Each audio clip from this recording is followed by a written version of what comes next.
Hello guys, this is Garth from Draw the Trigger, and today we are joined by Mr. Ed, showing off his Glory Maelstrom Aquaforce deck profile. So, I shall hand it over to you, Mr. Ed. Hello people, yes, you have seen this deck many times, and you have seen it lose many times. I'm very sorry about that. But we shall start with Officer Cadet Eric. He's your standard grade 3 searcher. Do I need to say anything else, because I'm sure some of you have used him. But I do cheat, as I'll show you. As I say, it is a good idea, but I do have the other starters in here, just in case I want to switch it around, but I rarely do. Triggers? You generally stick with Mr. Eric in order to find usually the other part of the cross. I've used him the most between all of them. So, the 3 heal triggers. All heal triggers. No need to go into that at all.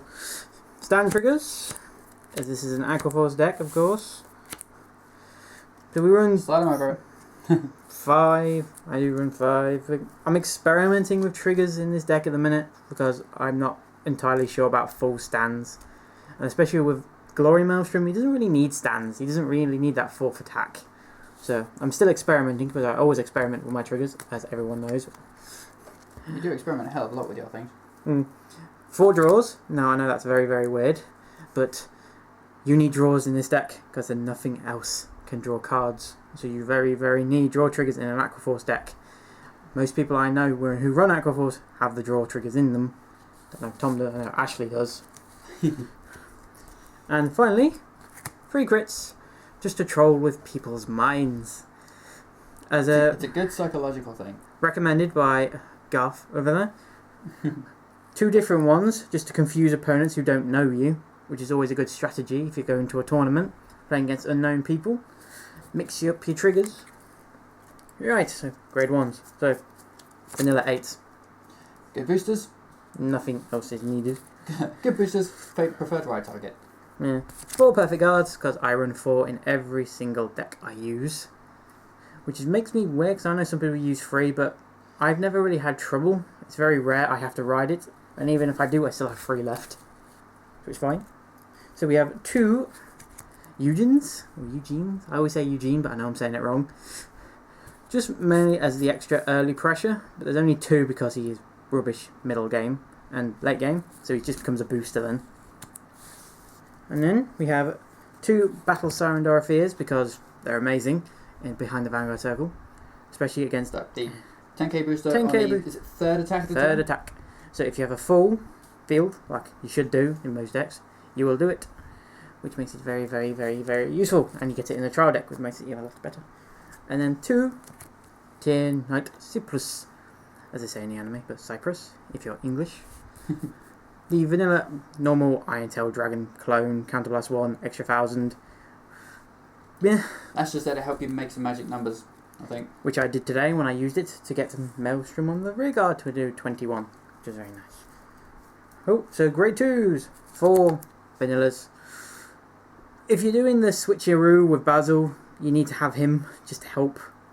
Unless your opponent's running cross rides, then he has to hit rearguard circles. But he's alright. He's handy, especially if you can ride him. Like I say, again, preferred right target, isn't it? Yeah. Next is the staple, Basil's, and I shall put the nice shiny SP up top. Show off the shiny thing. The SP arrived after getting the Great Dayusha SP, which you have seen unboxed, which was traded about 2 minutes after that video ended for him. That'll be a link in the description for the set 8 unboxing where we get the SP Dayusha. Yeah, so you got 4. The staple of most Aquaforce decks are the Storm Riders, and I don't like the Counterblast ones. As good as people say they are, nah. For you, it's the Storm Riders. Nah, and you need to save Counterblasts, really. Especially if you want to keep Dayusha pressure. Not Dayusha pressure, Maelstrom pressure. For those that don't know, just like the Storm Rider Eugen, on the first attack of the turn, it gets plus 2000 power when it attacks a Vanguard. Yep, so it makes it to 11, which means it still can't hit cross rides. 10, 10. So it can't hit cross rides, but it can't even hit break rides when they eventually come to our shores. And finally, Tin Knight Valerius.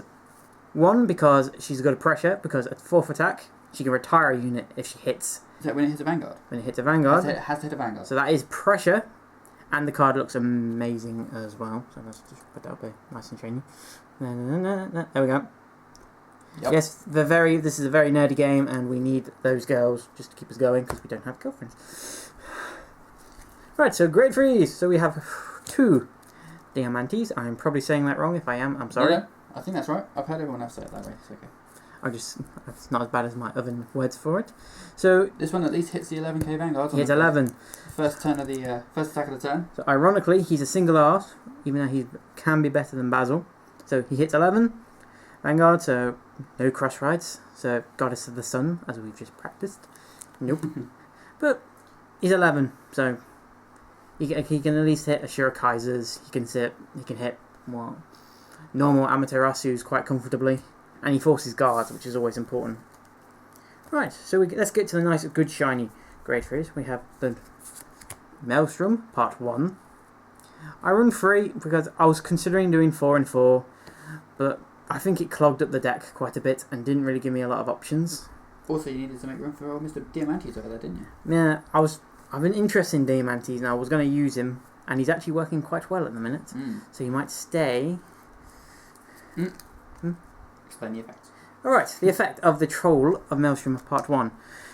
As some of you may be aware, his weakness is it has to be the 4th attack, which is why Storm Riders are key in his decks. But what he does do is he does gain a boost. He gains an extra 5,000 power, which Aquaforce do a lot. But also, when his attack hits, you counterblast 1, you retire an opponent's rearguard, and you draw, which is like a double nasty. It's a -1 for them and a +1 for you. Which makes it very, very nasty.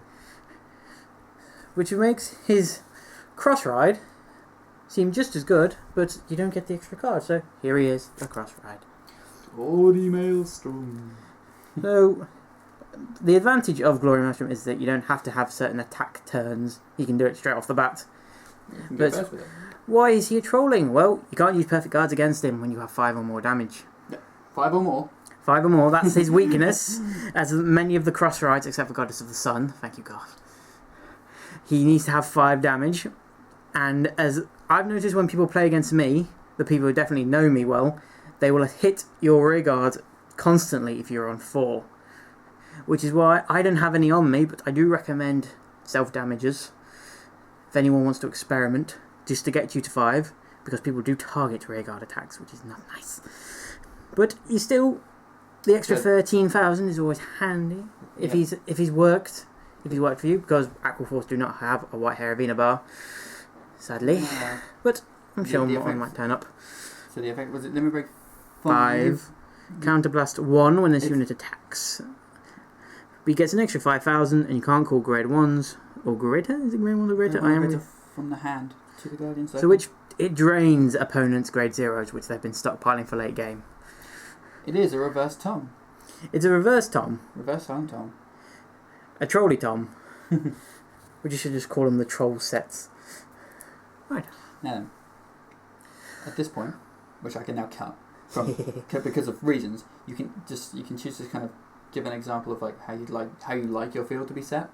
I would like my field to be set. Right. Ideally. Yeah. So we do ideally run. He will be 13 ideally, which makes him a very much late game. Put him on there. So let's just put him on there just for a little thing. Also, we'll have her next to him, just for pressure, because I do run stands. And then what else? If I want to be really annoying, just put another one next to him with probably Dorothea behind. You want Dorothy? Yeah, Dorothea. Dorothea behind the Vanguard. Always put Dorothea, which is why the reason I only run 2. She's around here somewhere. She's decided to go hiking. But I have found 2 of these, so that'll be very handy. No Storm Riders in this ideal setup of yours? No. If you're on 5 damage, then this is what you want. This is 5 damage ideal, because if a stand trigger comes up, let's move him down a little bit. Let's move him down. Yep. So yes, because she comes pressure. Stand trigger gives her even more pressure, because she's forcing guards. When in late game, you really don't want to be forcing guards with someone. Things you could even do is kind of go attack with that first, unboosted, then this column, and then finally this column, and go for hope for the stand trigger that stands that up, and then you can go full force. Yeah. which is quite mean. If it was just, if for some reason my deck didn't work and it was just them, this would all change. But it's been very, very faithful to me for some reason, because Officer Cadet Eric finds him quite well. I don't know why, maybe it's just my shuffling. I don't Are you cheating, Mr. Ed? I don't cheat. I never cheat. I try to shuffle on camera whenever possible. Yes. Thank you very much, Mr. Ed, for sharing your deck profile with us. Thank you very much for watching, and we'll see you in the next video.